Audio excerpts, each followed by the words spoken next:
கடவுளுடன் காலை வணக்கம். புனித மத்தேயு எழுதிய நற்செய்தி 19ஆம் அதிகாரம் 1 முதல் 12 வரை உள்ள இறைவார்த்தைகள். அக்காலத்தில் பரிசேயர் இயேசுவை அணுகி அவரை சோதிக்கும் நோக்குடன், ஒருவர் தம் மனைவியை எக்காரணத்தையாவது முன்னிட்டு விலக்கி விடுவது முறையா என்று கேட்டனர்.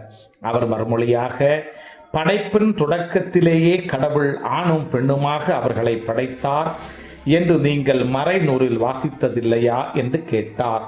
மேலும் அவர், இதனால் கணவன் தன் தாய் தந்தையை விட்டுவிட்டு தன் மனைவியுடன் ஒன்றித்திருப்பான், இருவரும் ஒரே உடலாயிருப்பர். இனி அவர்கள் இருவரல்ல, ஒரே உடல்.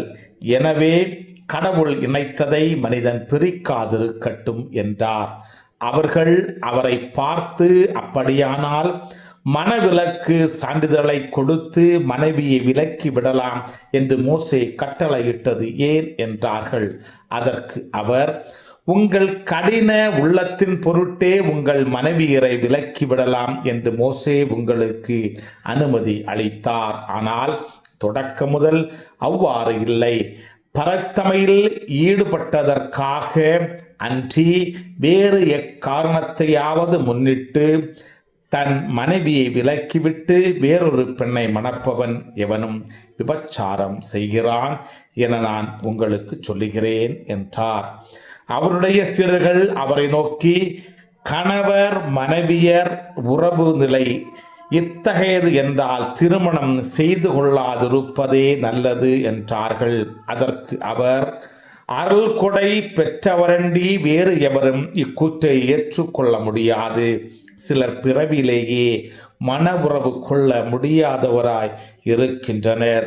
வேறு சிலர் மனிதனால் அந்நிலைக்கு ஆளாக்கப்படுகின்றனர். மற்றும் சிலர் விண்ணரசின் பொருட்டு அந்நிலைக்கு தம்மையே ஆளாக்கி கொள்கின்றனர். இதை ஏற்றுக்கொள்ளக்கூடியவர் ஏற்றுக்கொள்ளட்டும் என்றார். கிறிஸ்துவின் நற்செய்தி. இந்த நாள் இனிய நாளாக அமைய வாழ்த்துக்கள். பல பல பல புதுமைகள் பெருமைகள் இனிமைகள் இறங்கிய நல்ல நாள், ஒரு நல்ல நாள், நம் தேவன் தந்த நாள். இது நல்ல நாள், ஒரு நல்ல நாள், நம் தேவன்